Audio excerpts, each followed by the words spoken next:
Match en retard de la 12e journée, Brest 7e reçoit Strasbourg 15e. Chacune des deux équipes peut réaliser une belle opération en cas de succès. Les Bretons pourraient se hisser à la 5e place. Les Alsaciens auraient l'opportunité de remonter en 11e position et prendre 4 longueurs d'avance sur la zone rouge. Les Brestois restent sur 2 victoires consécutives, 3-1 à Montpellier et 3-0 face à Clermont. De leur côté, les joueurs de Patrick Vieira sont sans succès depuis 7 matchs, 3 nuls et 4 défaites, dont la dernière en date à Reims il y a quelques jours. Première situation pour les Brestois avec ce coup franc de Romain Del Castillo. C'est boxé par Madsels qui ne prend pas le moindre risque. Eric Roy est privé de Pierre Lesmelou, suspendu, et son équipe manque un petit peu d'inspiration, un petit peu de liant. La tête de Ledouaron captée sans problème par Madsels. Et dans la deuxième moitié de cette première période, les Alsaciens vont sortir un petit peu la tête de l'eau à l'image de cette frappe d'Habib Diarra. Ça manque de puissance. Les hommes de Patrick Vieira de nouveau aux avant-postes avec ce ballon dans la surface de réparation pour Lebo Motiba qui a tenté de piquer son ballon, mais le Sud-Africain tombe sur un Marco Bizotte très vite sorti à son encontre. Un changement très vite dans cette partie. 36e minute, la sortie de Doucouré et l'entrée en jeu d'Emmanuel Emega.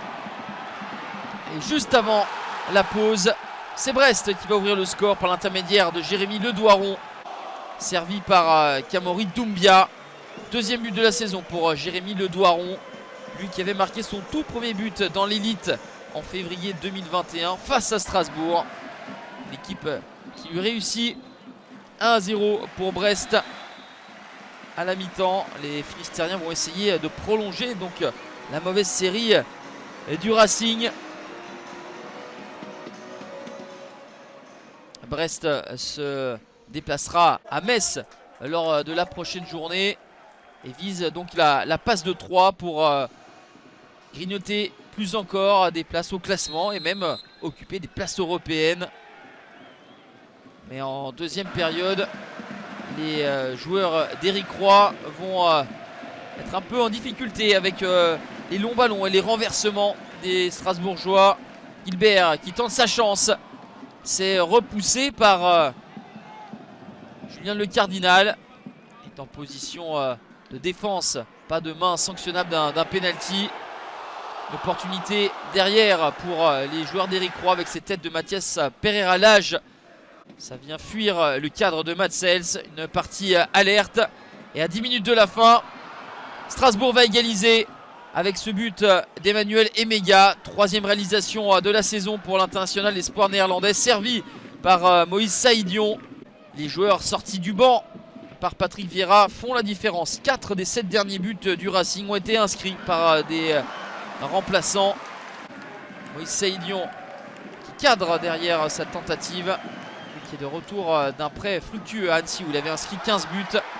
Mais la dernière situation, elle sera pour les Finistériens avec Madi Camara qui à bout pourtant ne parvient pas à cadrer sa tête. Un but partout, score final. Brest reste 7e mais revient à hauteur de Lens 6e. Strasbourg gagne 2 places et se retrouve 13e. Un point à ramener à l'extérieur qui permet aux Strasbourgeois de prendre 2 unités d'avance sur la zone rouge. Un point qui pourrait s'avérer précieux en fin de saison pour le maintien.